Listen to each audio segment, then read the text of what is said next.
नमस्कार मंडळी, राम राम।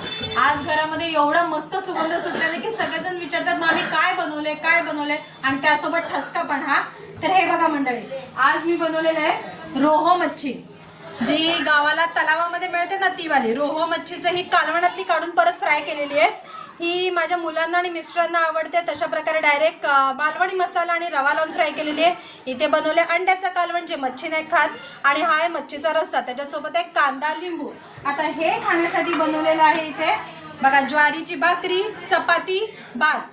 तर मंडळी जेव्हा मी हे बनवत होती ना त्याच वेळेला माझे सासरे आले आणि मला म्हणायला लागले की अगं काय झालं, काय बनवते? म्हटलं आज आहे कारल्याची भाजी। मला त्यांना कळून आलं की मी मस्करी करते ती त्यांची, तर ते म्हणतात कारल्याची भाजी, पण मी तर लिंबू आणलेला आहे। तर ते म्हणाले लिंबू असला तरी चला आपण कारल्याच्या भाजीवर लिंबू पिळून खाऊया। खरं तर त्यांना नॉनव्हेज भरपूर आवडतं आणि ते एवढे खुश झाले ही मच्छी बघून। तर मंडळी या तुम्ही सुद्धा जेवायला।